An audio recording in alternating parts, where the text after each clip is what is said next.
Hello everyone, welcome to Respectful Dave, welcome to this live stream. I haven't live streamed on Wednesday for a while, but here we are. Happy April Fools. I was thinking of making a joke, but I wasn't clever enough. So you know the drill, you guys think about this position, why to play and win, and I'll be making sure everything is working in the technical level of things. To play and win, and I'll be making making sure everything is working in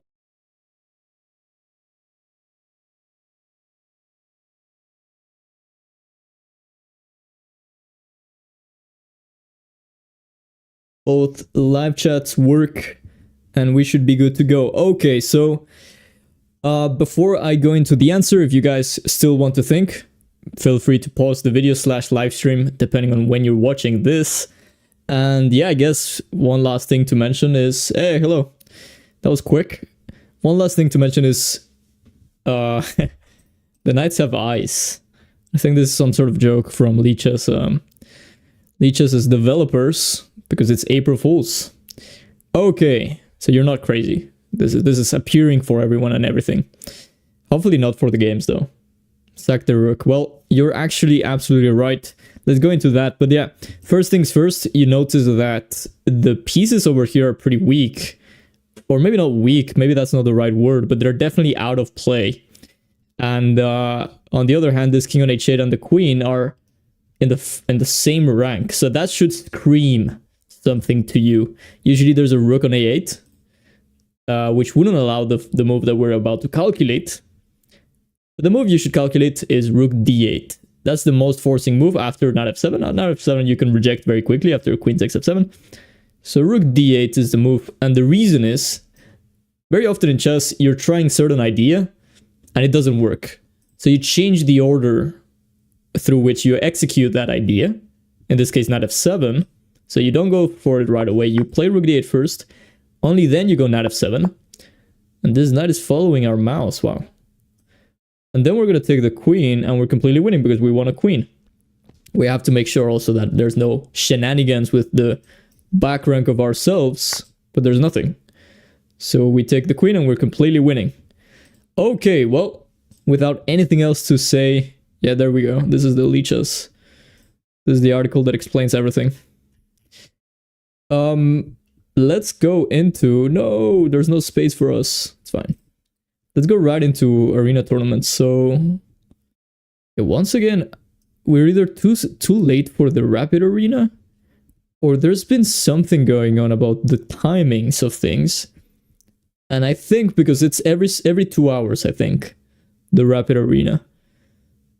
And because there was this change of time in Europe, in my area, we can't do that anymore. So no biggie, no prob. We can create a challenge here, and we should be able to get a game either way.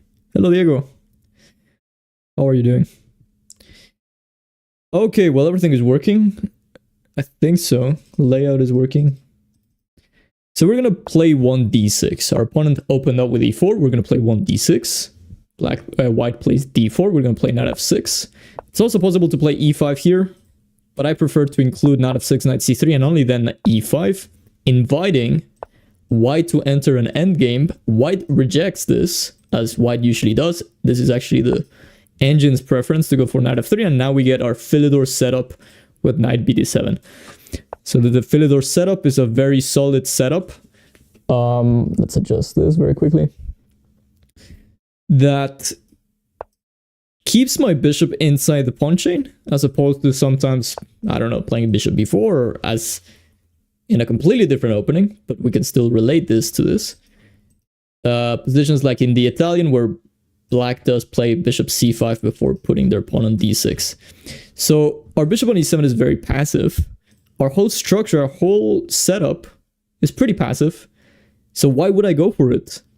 And the answer to that question is, it's very solid. It may be very passive, but it's also very solid. It's very difficult for white to break into it. So it's a perfect weapon to use as the black pieces. The black pieces are known to have a disadvantage from the very beginning, obviously, because we're playing this after white plays. So it's appropriate. Now, lots of things have happened, and I'm not going to be able to navigate these things in depth until the post-mortem, until we analyze the game after it's over. But a4 is a very tricky move from white, because the way usually black reacts to a4 is a5, but a5 actually allows a sacrifice. You're going to say, David, what? a4, a5 allows a sacrifice. Well, if the sacrifice is allowed, couldn't white go for the sacrifice here? And the answer to that is yes, they could, but it's not working. However, after a4, a5, it is working. And we're going to go through that in the postmortem. I know it sounds very complicated, but it has a reason. It has a science behind it. White decides to castle. Now I will go a5 now that there's no sacrifice on f7. David, couldn't white play a5?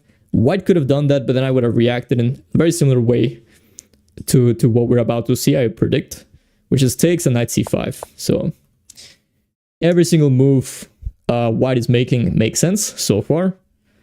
I play a5. It's important to go a5, by the way, because as I said, I want to take, and play knight c5. And without the pawn on a5, white would be able to unstabilize, or at least challenge the knight on c5 through b4. So that's a problem. Now, there are two ways black usually plays in these positions. Black can go for h6, c6, queen c7, rook e8. Black can go for c6, takes, knight e5 stuff. I think that's already possible, actually. It takes, and knight e5. But what I will do is I'm going to go for c6. And the idea is, well, c6 is first things first. It's a very useful move.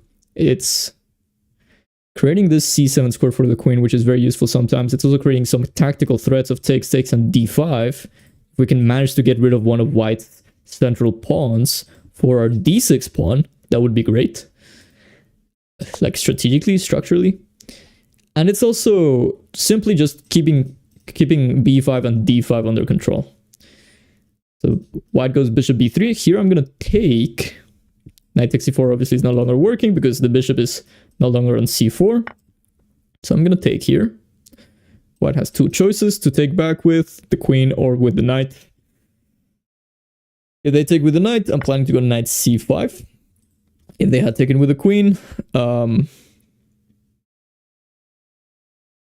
think I would have gone knight c5 regardless.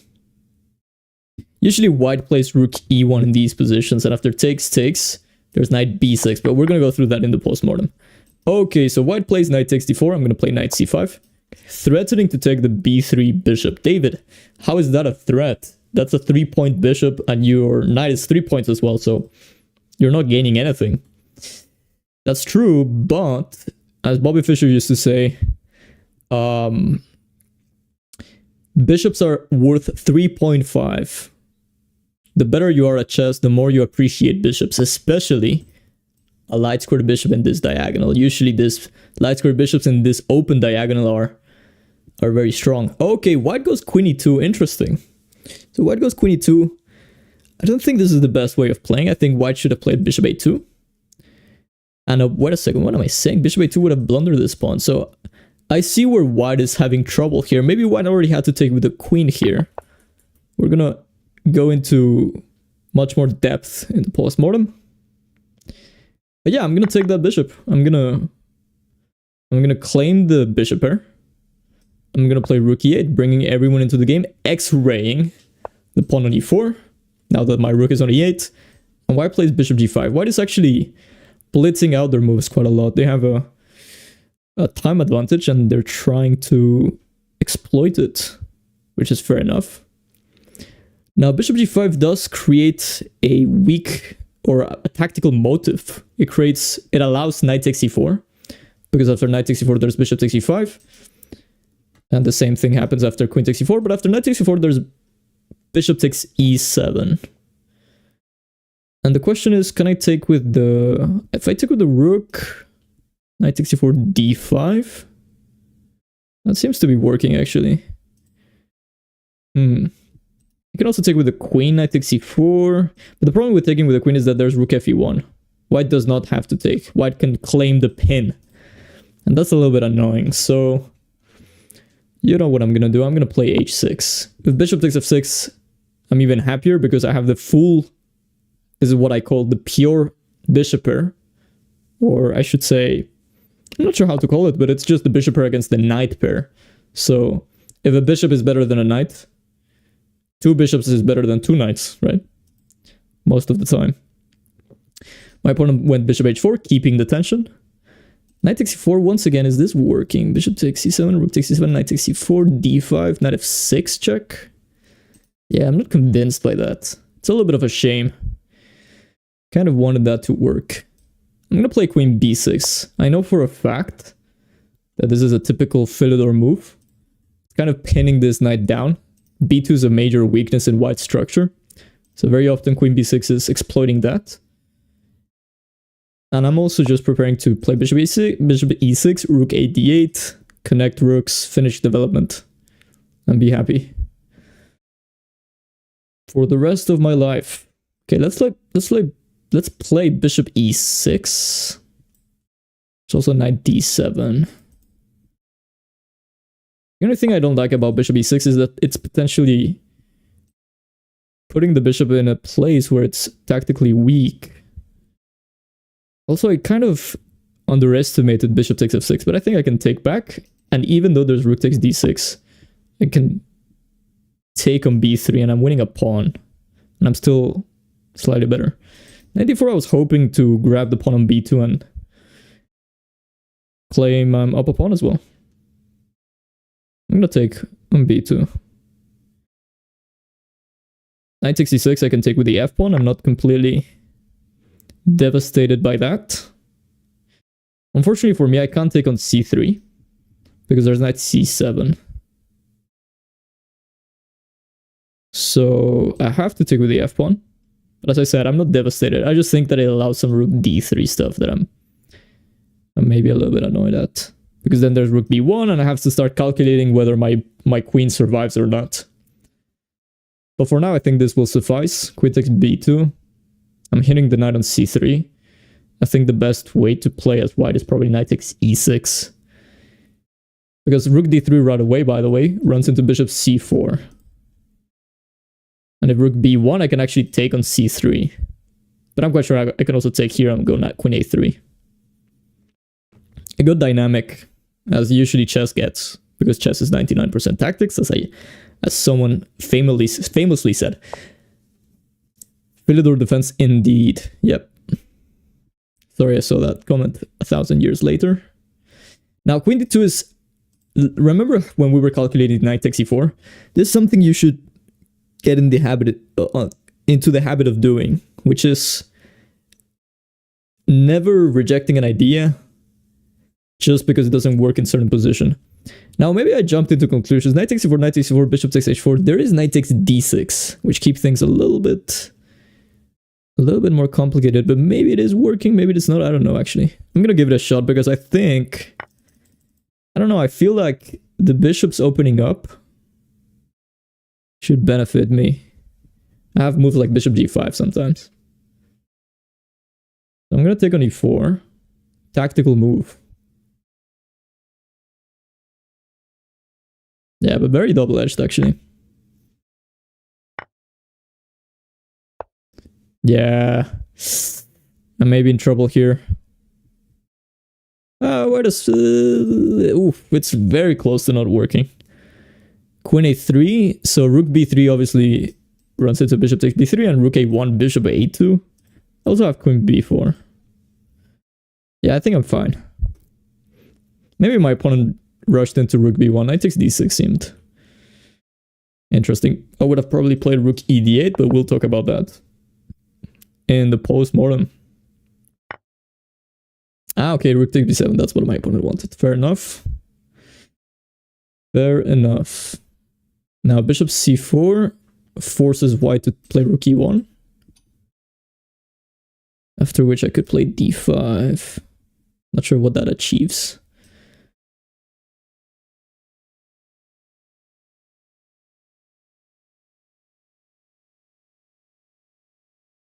I'm gonna play bishop d5. Expecting knight c3. And then I'm gonna go bishop c4. I don't want to lose this super bishop. I don't have anything better. c5, attacking the knight and the rook, runs into knight takes d5. Bishop g5 is interesting. But then there's queen d3. So I guess bishop c4. Hitting the rook. And there's some tactics with bishop g5 actually. So for example, rook e1, bishop g5. Like all of a sudden queen d1 is dropping the knight. Those bishops are starting to create threats.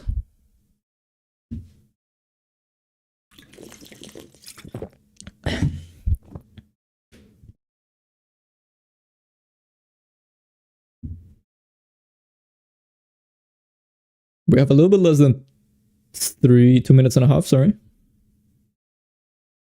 A little bit less than 2 minutes and a half. Our queen is... It was getting trapped, but now I think it's more of a strength, actually. As long as I have a light square bishop. There's no way for white to trap that. And they go knight f5. Wow, very tactical. So, yeah. Bishop g5, queen takes d6. Don't I have queen takes c3 simply? Bishop g5, there's f4 as well, but then I have bishop f6. I'm gonna go for this. The same idea, trying to undermine. Oh, but then bishop f6. Ah, knight takes h6. What is happening here? Obviously, my opponent is threatening the deadly mate on g7. But I think I may be... Ah, there's queen takes c4? What am I saying? Wow.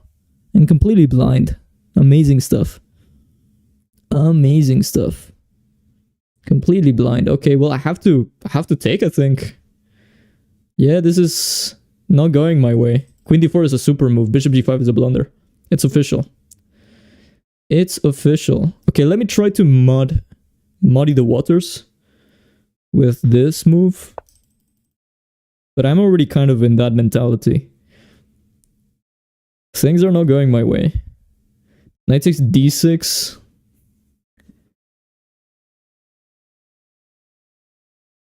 Yeah, this is tough. This is bad. I'm gonna concentrate here. So bishop takes. And bishop f6. What is going on there? There's also bishop a6. There's rook at d5. No, that's not. That's not a thing. Okay, I'm gonna take this guy. I'm praying. And now I'm gonna go bishop f6. I have less than a minute. Less than a minute.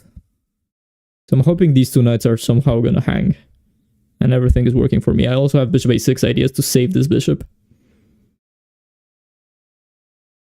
So it's actually equal material. It's equal material, it's just very complicated. And we're gonna analyze a little bit more of this once we have infinite time in the postmortem. But what is my opponent gonna play? Queen e3? Okay, that one. Queen d6, bishop a6. Bishop a6, let's go bishop a6. Very tricky move to make.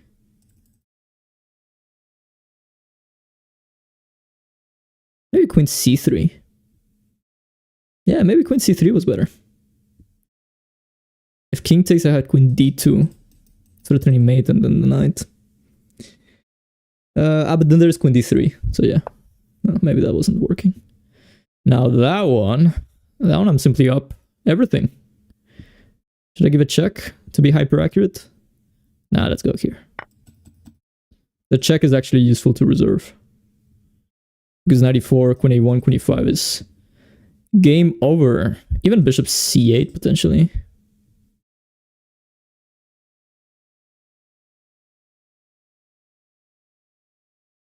Yeah, now I'm up everything.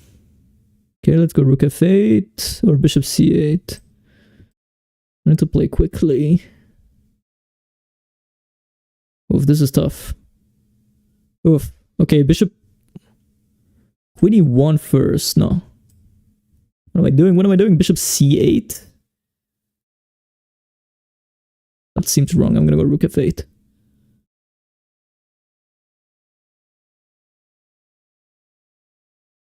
Oh, very tough this. Bishop c4.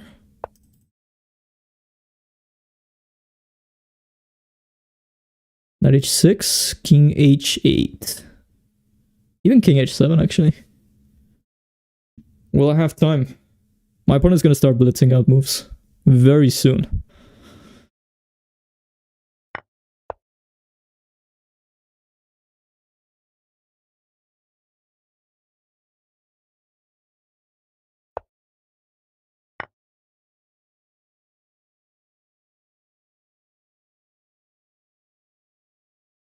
I'm too slow.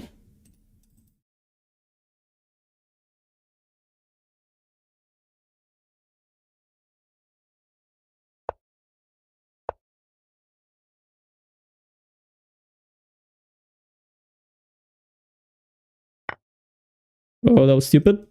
I didn't even see that until he played it. He or she. Still winning, obviously. But now less.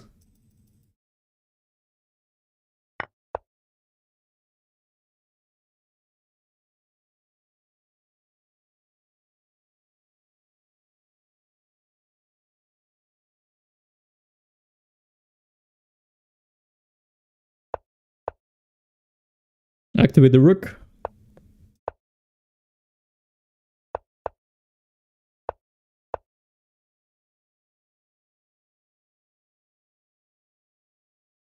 Queen g5.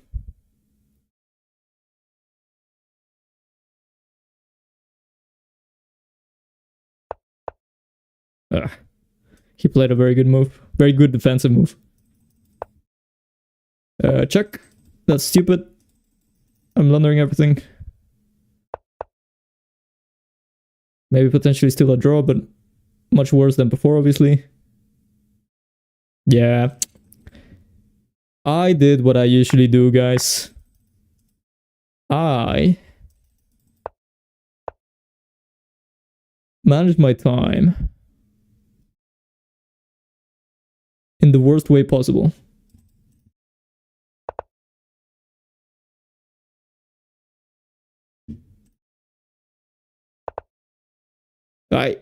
Yeah. Thank you for the game, DV. I managed my time very poorly. I am pathetic. That's why I called pathetic the last stream I had. But let's go through this. There was a lot of things that I wanted to mention here. So let's just turn on the engine here. Why do I keep doing this to myself?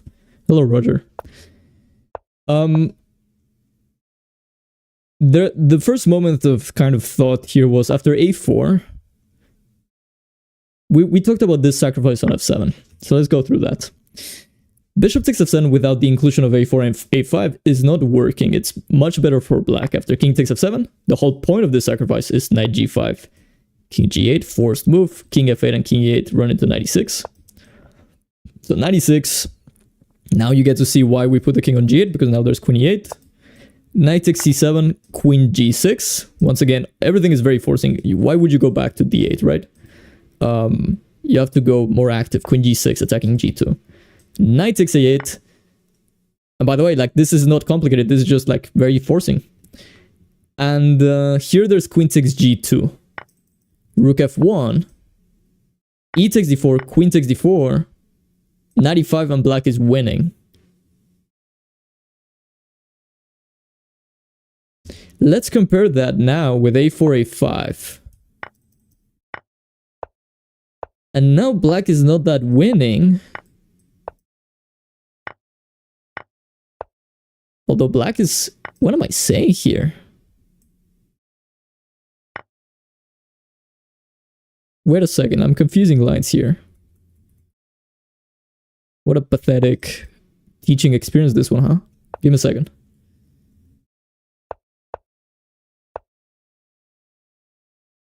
Ow, yeah.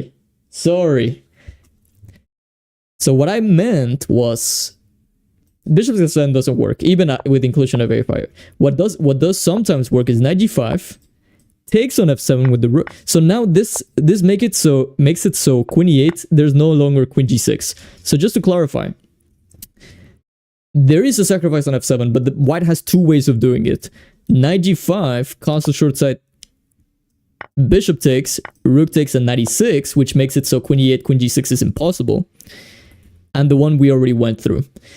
And that version of knight g5 is very interesting in this, actually, without a4. Like knight g5, castles, takes, knight e6, queen e8. This is equal. So it's very interesting to play. Like, black has to find in this position b5. And this is what I wanted to show you. b5 is a very important move. Other than b5, there's also b6. But the whole point is that to get bishop b7. But b5 is particularly strong because it's also introducing b4. So that's what I wanted to say. With a4, a5, knight g5, castle short side, all of that stuff. All of this is very forcing, by the way. You can pause the live stream at any given moment, and you can go da. Oh yeah, this is all very forcing. So it just looks like all of these moves they're many moves, but they're all forcing. It's all linear. However, with the inclusion of a4, a5, black is completely lost. Knight takes a8. b5 is obviously not as good as before. And even b6, there's simply knight b5, bishop b7, knight a c7. So this knight gets to survive. With the pawn still on a7 against knight b5, I suppose you still have a6 stuff. And we can actually go through that. So with the pawn still here, after b6, knight b5, a6. And white is not in time to save this knight. I mean, you can put this one here, but then you're ultimately going to lose them either way. So having the pawn on a5 changes a lot. a6, this a6 move is very important. The only way for white to kind of try to save the knight is knight b5, knight c7, and having the pawn on a7 able to play a6, attacking the knight, is very important. Now, all of that is very high level stuff. Obviously, you're not going to get to this if your rating is, I don't know, 1500. This is not going to be that relevant, but worth saying. Very nuanced, yep. And I fell for it. And I learned the hard way. But it's better to, some things are better to learn through bad experiences. I think this is one of those. Now, let's go back to the game. So castle short side. We also talked about, well, what if white wants to avoid me playing a5 and tries to get a5 and only then castle, right? Following the principle of avoid what your opponent wants to do. I mean, I wanted to say something along the lines of avoid what you can avoid. So for example, castle short side, I can't avoid that. But I could avoid white playing a5, right? So from white's perspective, knowing that I'm about to play a5, obviously they would like to prevent this, and they know that they can castle short side. There's nothing I can do to stop that. However, it backfires for different reasons, and that is that, yeah, I have a little bit more initiative because white's king is still in the middle. So by playing a4, a5, those are two tempos white has spent. Spending one tempo is already a little bit tricky. Spending another tempo allows black to go right into the attack with takes, and knight e5. And as I said before, usually white plays rook e1 in these positions, defending the pawn on e4. But white is unable to do that, obviously, because the king is still on e1. So white has to play the suboptimal f3, and that is a very big achievement by black. So black will play c6, followed by d5. Black has a completely fine position. So white plays castle short side. I played a5, and now we get into the main line of this. White goes h3, very typical move. I go c6, and here the main line goes rook e1. After which we would have taken the line that we were going through. Here was queen takes d4, because knight takes d4 is something similar. I go knight c5, and it's a very interesting position. And queen takes d4, there's knight b6. And what is this doing? Well, that's attacking the bishop. So let's say bishop b3. And only after this, they go d5. So think about this for a second. Just give me a second here. Because...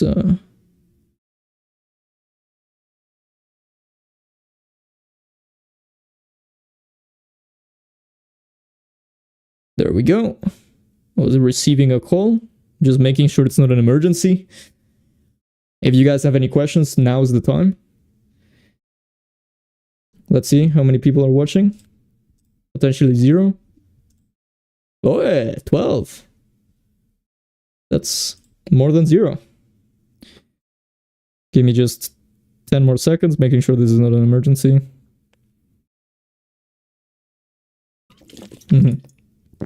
Okay, we've been given the green light. So yeah, knight b6 hitting the bishop, followed by bishop e3, and then d5. And many openings actually went once black gets d5. It's a very liberating move, and things are going well. Yeah, this is one game. Or do you mean, would you like to play a game with me? If that's the case, unfortunately, I can't. I'm compromised to play 10+0 against these 2200 guys, which clearly I can't beat. So I want to redeem myself.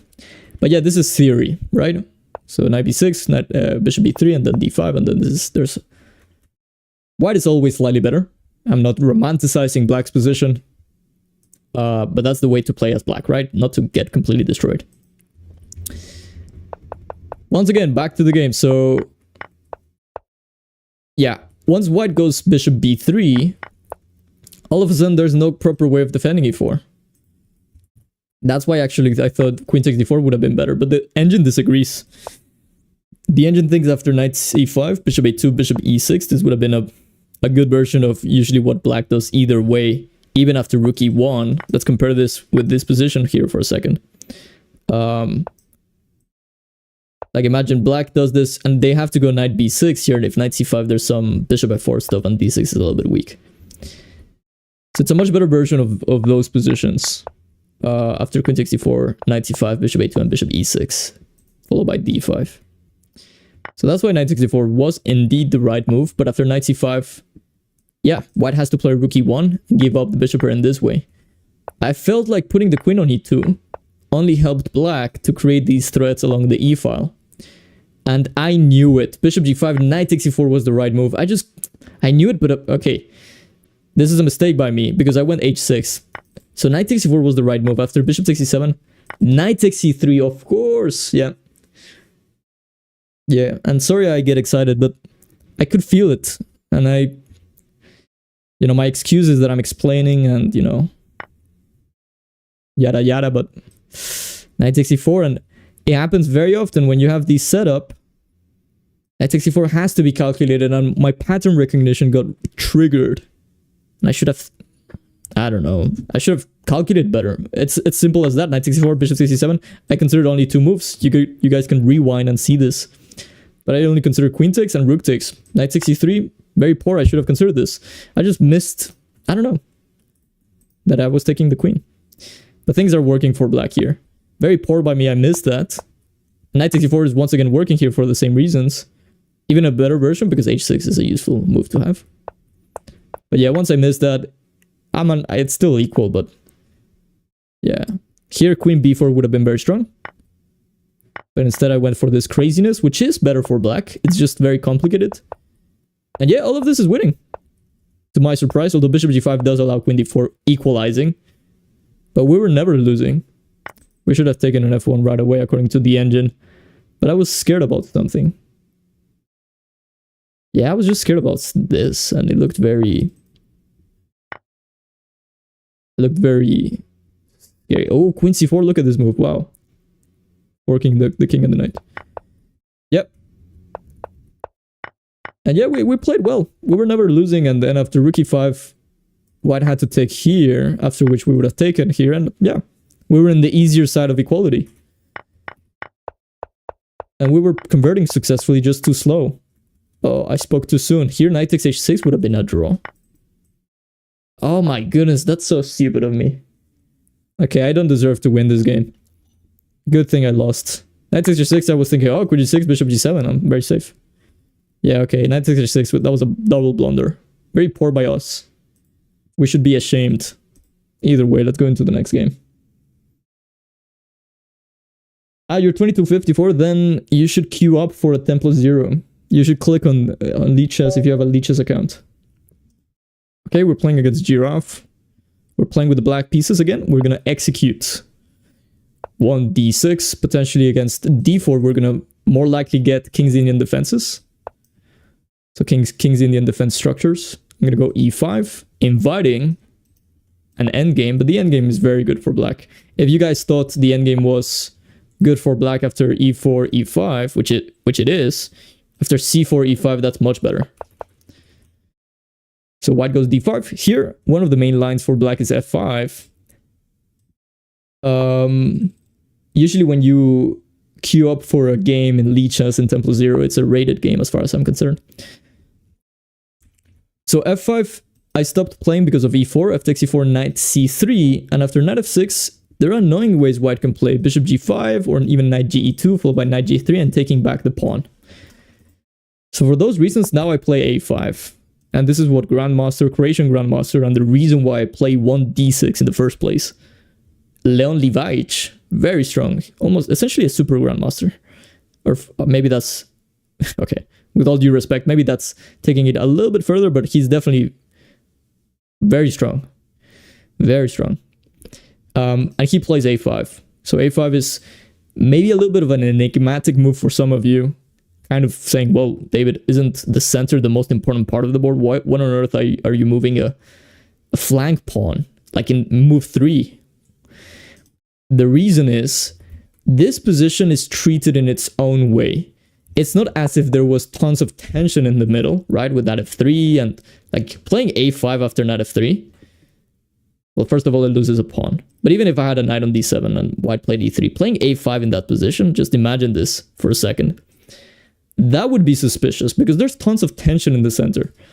But because the center has closed up, that allows for greater freedom and more time to maneuver. So that's why a5, because I actually want my knight on a6. And not only that, I potentially wanted to on c5 without worrying about b4. That's kind of the explanation behind a5 in a nutshell. Now let's move on because I do lose on time if I speak too much. That's the kind of the problem of our games. And I'm going to follow it up with g6. So a5, getting ready for knight a6, knight c5. Another way of looking at a5 is playing a5 before white plays b4, right? So now we're making sure b4 is not a problem. Now we move on to another plan. Completely different, or I should say completely in the other side of the board, which is g6. Why g6? To fianchetto the bishop? Wrong. To play bishop h6. Now I could play it right away, but I think I've seen the engine play h5 first. So I'm actually going to play h5 first, and only then bishop h6. I think it's a slightly better version because very often after bishop h6 takes, like the knight is blocking the pawn, and the knight is weak. But if there was a pawn on h5, it would be defended right away. h5 is a very useful move in general. White plays bishop d3. I'm going to play bishop h6. Notice how I'm exchanging the dark squared bishop, which is not amazing. It's not amazing. And the dark squared bishop of my opponent, I think, was pretty strong.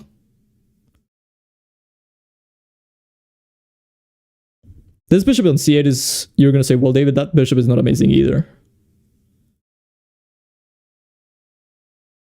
Which you would be right. Like if I could, I would exchange it for the light squared bishop of my opponent. But yeah, my opponent's light squared bishop is not great either, so it kind of balances out. Like if I put my bishop on g7, I feel like the bishop on e3 is much stronger than my bishop on g7, so that's why I exchanged the dark squared bishops. Okay, white continues with f3. That is neutralizing the knight on g4. Well, the knight on h6, because it doesn't have access to g4. And the same goes for the bishop on c8. So for example, after knight f3, I would have had at least the option of playing bishop g4, exchanging the bishop for a knight. And you guys know that in closed positions, usually the knights are actually preferable to the bishops. So do you guys remember how last game we were quoting Bobby Fischer and claiming that he said that bishops were 3.5 points. Well, in closed positions, it's the opposite. Knights are 3.5 and the bishops are only 3, if not less. Closed positions are... chess is very rich. That's it. You have to know which principles to use in certain positions. Now, I am running low on time. I'm going to stop talking for a second. So let's reroute this knight. This knight is absolutely nothing doing here. I mean, knight h6, like, yeah, has no squares. I mean, it could support f5, f4. But I would prefer to have this knight all the way on c5. And it's not as if I was a genius and I came up with this. And if you guys have an engine, you can actually put this, maybe not do it now, because then you guys tell me what the engine move is and that's cheating. But after the game, and especially for those of you who are watching this once the live stream is over, you're going to say, well, David, this is actually a very sound plan. How on earth did you come up with this? I didn't come up with this. I studied it. It's a structural way of playing chess. You look at the structure, you immediately know where your pieces belong. So I know for a fact that these two knights are going to be fighting for the c5 square. So I allowed the knight further over this side to the left side, in the queen and the king side, to have the c5 square, and I direct the b8 knight to the b4 square. So I'm going to play knight a6, threatening knight b4 to some extent. I mean, at least giving kind of white the question, is this something to worry about? And white actually does agree. And I'm going to go knight d7. The idea is simple, knight c5. And I'm happy. Now this knight on a6 is all of a sudden kind of pretty sad. So what should we do here? Well, another thing to think about is whether we should worry about f4. I'm not terribly worried about f4. You know what? I'm going to keep this knight flexible here for the time being. Because I think as soon as they go f4, I would like to take with the knight. So what is a flexible move to make? Something else I have to worry about is something like b4. b4 is now a threat because takes, I can't take. I know I could because it's hitting the queen. But it's very delicate. It's barely working. I'm going to play h4. I think this is a useful move to make. I'm kind of playing with the idea of playing h3. And if my opponent plays h3, that's amazing. My opponent plays f4. So I welcome that move. Not only that, I'm going to play h3, weakening the king side. Inciting, provoking white to push the pawn to g3. And they do so. And now this is getting slowly more and more dynamic. I'm going to play knight ac5. Funnily enough, this bishop on d3 is stuck. Has nowhere to go. So after b4, I was intending to take it. I've done two things by taking the bishop. It looked like a very bad bishop. I know. But my knights were superfluous, meaning they were fighting for the same square, which was c5. So getting rid of them, getting rid of one of them is helping in that sense. But as Artur Yusupov used to say, Dvoretsky's best student, allegedly, whoever is struggling in space benefits from exchanging pieces. I'm going to play queen e7 now, given that I was scared of the opening of the f-file and queen takes f7 ideas. White plays knight b5, very typical move, exploiting the fact that c7 is weak. A little bit of a worrying move, actually. I could play knight f6, but then takes. And I'm losing, actually. I'm not in time for bishop g4 stuff. I'm not in time for rook a7, obviously. So I guess I have to play king d8.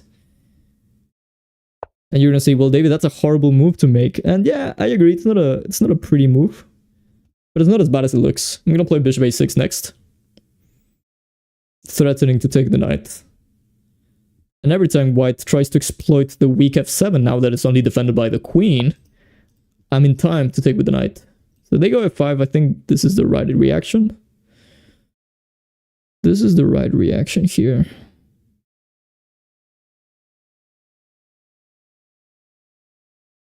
So they go f5. Should I go g5?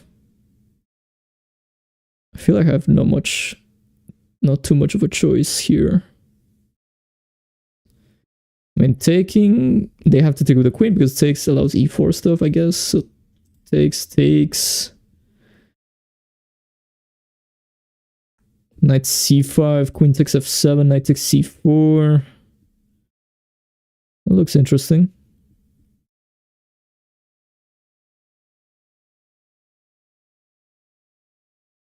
But I wish there was a more stable way of playing.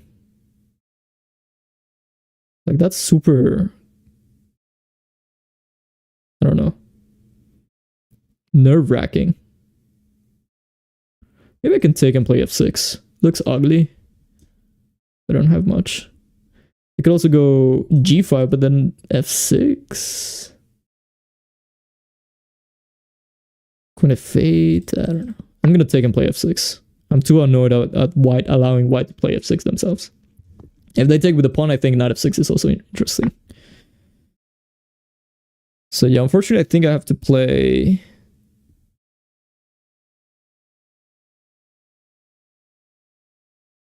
f6. Never play f6, but unfortunately we have no choice. And now, like, knight d4 is interesting. Like, even sacrificing the knight because these two squares are so weak. Queen e6. I'm not sure. I think I have bishop a6 here. Oh, did I blunder knight takes e7? Bishop takes e4. Knight takes a... yeah, I blundered this. That was stupid. That was stupid. Okay, I'm gonna take on c4, I suppose. Hope for the best. Knight takes a8. Queen e6, d, bishop e. Ugh. Horrible stuff. Okay, I'm gonna take on e2. Ugh. How do I do this? Is there any way out? Yeah, I'm getting completely crushed here. Completely.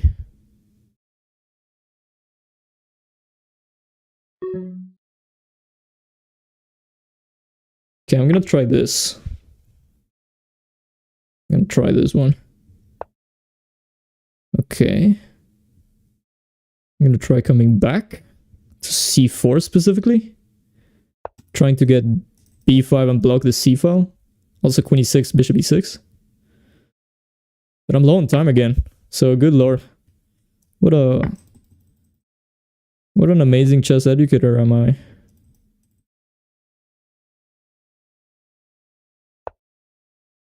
Okay, yeah, that's strong. Knight c5. Getting completely crushed here. But maybe there's hope actually, especially after this last move. Maybe my opponent is misplaying this. I'm just down the exchange after all. There's hope, people. There's hope. Rook c8 is coming. What there's no hope in is in time. That's something that could kill us. But if we had tons of time, I think we have decent chances. Okay, let's go for this. Knight b5 is the only move.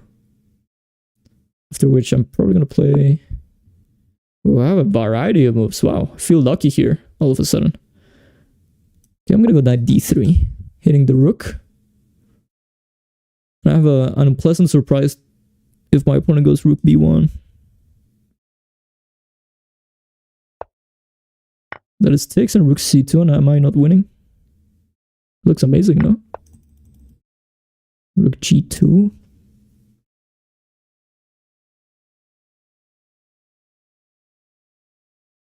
$30 seconds.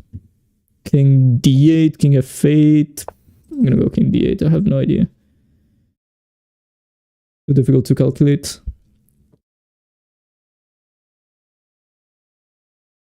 Essentially pre-move rook g8. And I think we'll be able to get this one. We have at least a draw, by the way. Because rook g2, rook f2, king f1, rook f2, right? So let's play with our opponent's feelings for a second. And then, should we go knight f2 or rook h2? Rook h2 looks good. Because takes, this, h2. Wow, I had to look at the coordinates to say h2. Yeah, this is completely winning. What a game. Because rook h6 is forced now. Ah, but then even then h2. Oh, king e7?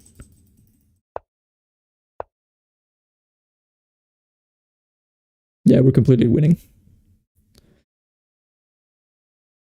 14 seconds is enough. Don't panic, people.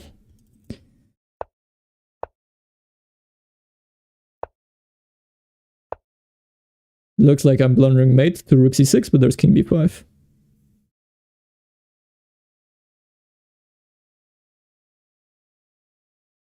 Check, king d4 only makes things worse.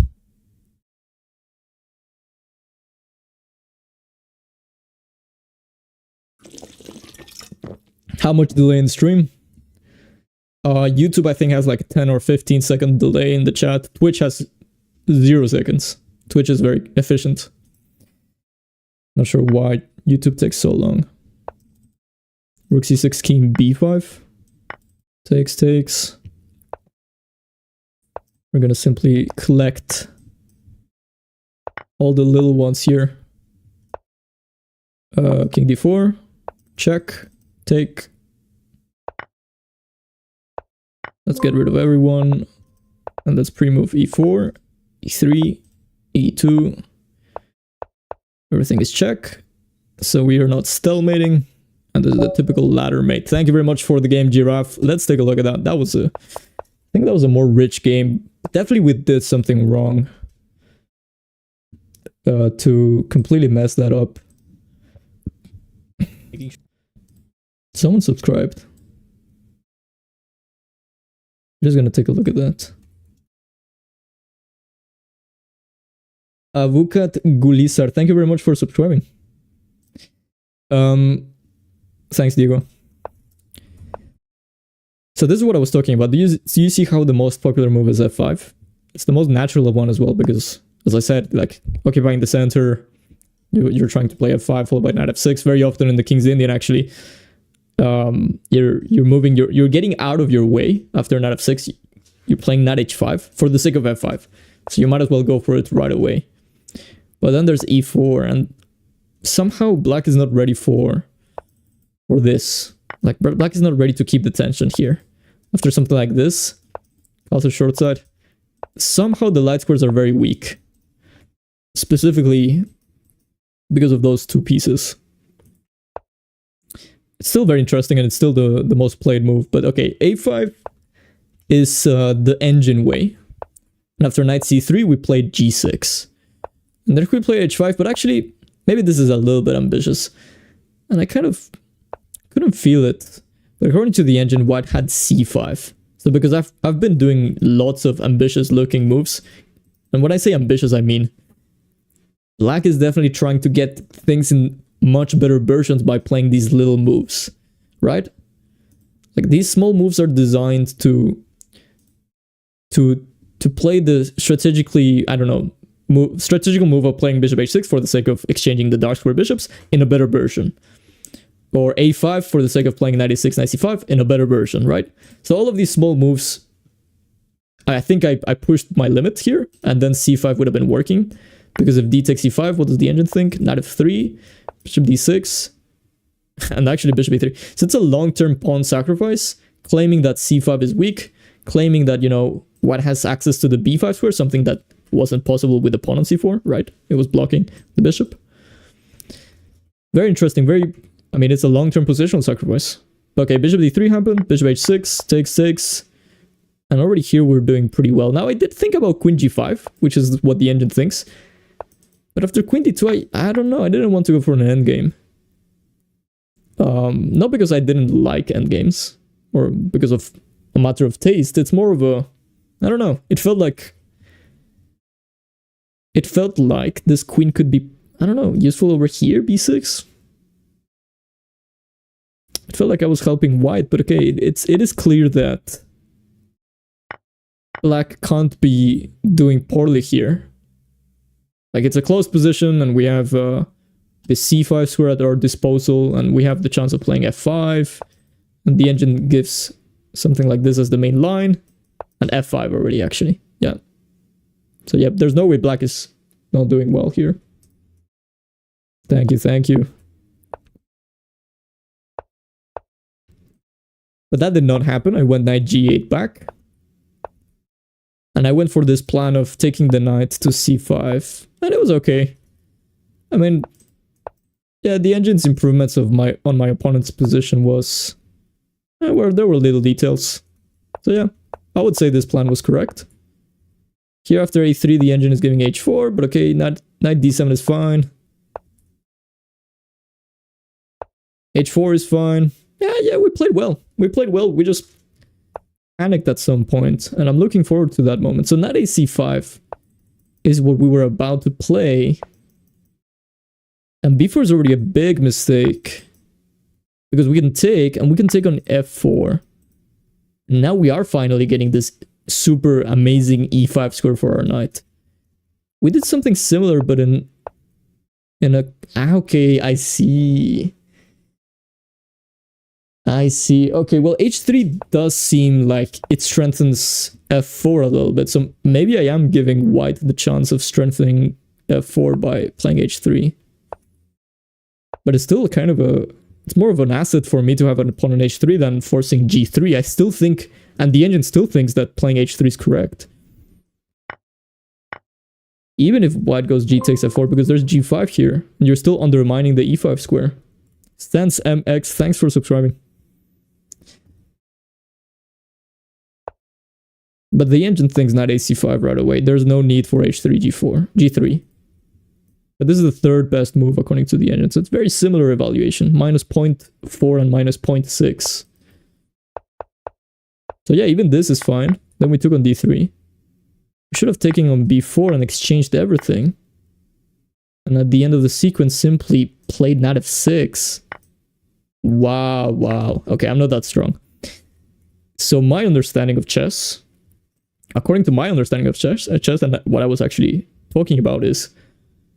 I want to take back on e5 with a knight. I mean, I want to exploit the weak outpost. It's an outpost, actually. Officially, after f takes e5, knight takes e5, there's no pawn that can remove my knight from e5. So, kind of understanding that you can take back with the pawn and this is slightly better for black, that's insane. I mean, this is top stuff. I mean... you have to be really a good strategical player to go for this. Now, let's go through the main line. c5, I castle. I mean, it's also very scary. Look at this. With the pawn on d6, this is not that strong. You can kind of stop it. But allowing this, like, yeah. This body of pawns coming down the board. Visually looks very scary. But turns out this is slightly better for black. I mean, black is going to go knight g4 and f5. So let's say white just waits. We go f5. Takes. Okay. Yeah, very sharp.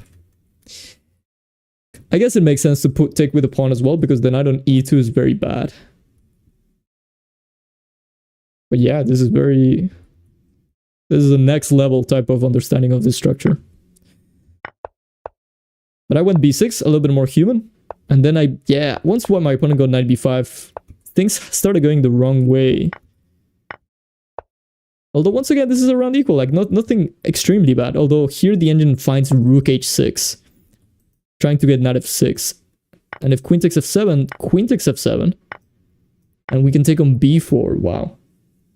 Obviously exploiting the fact that the rook is no longer on f1, this one on f7, so we can take. But still, my king looks very weak. But I played f6, slightly better for white now. And yeah, here I could have played queen g7, but I blundered with... yeah, I blundered knight takes c7. This was the actual mistake. So until this point, we were playing very decently, and I think we were just seeing ghosts. I just kind of thought my opponent was crushing me. Which to some extent, I think they are in the easier side of equality, at least from this position, right? It's not only equality, white is actually slightly better. But after queen e6, it's actually black slightly better after queen g7. So it was all in my head. I went bishop a6, and I blundered knight takes e7, and I'm completely lost now. Tried bishop takes e4, I lost the rook. And you know, I was super fearing rook fc1, which is indeed the best move. I had no idea what I was going to play. I think I was going to play queen h7 here. And kind of hope for the best. But I think I'm losing by force here. Rook c8. Oof. Made in 2. Yep. So that's how the game could have ended. But no, my opponent left me alive, and knight c7 was a mistake. After knight c5, it's not that easy anymore. It's actually equal after knight c5. So yeah, the last chance was something like queen g4 here, or rook b2. The knight c7 is allowing me back in the game. And yeah,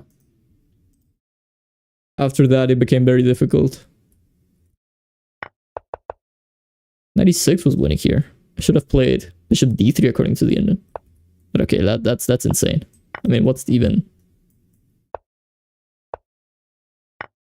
Oh, who sees that? That's insane. Okay. Yeah, that's pretty insane. And if knight c7, rook c1 either way. Wow, that's amazing.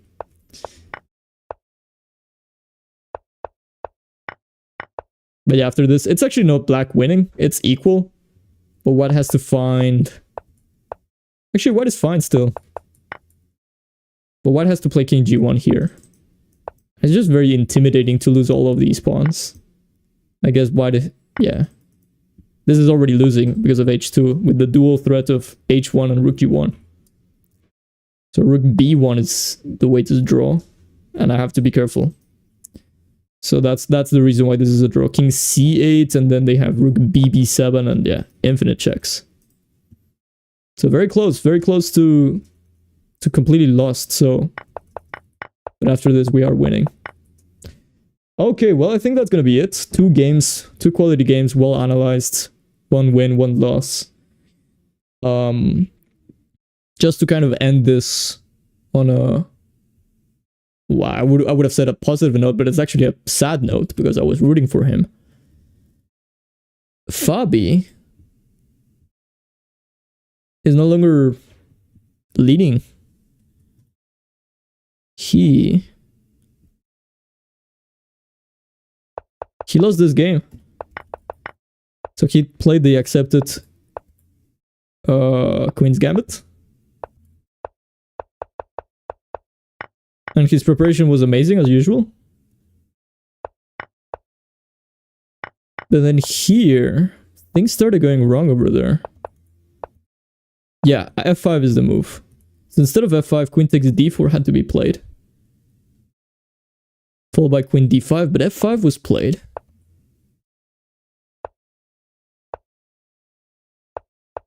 Things started going downhill here. I think it was just a misevaluation of the position because it's not as if lots of dynamic things are happening.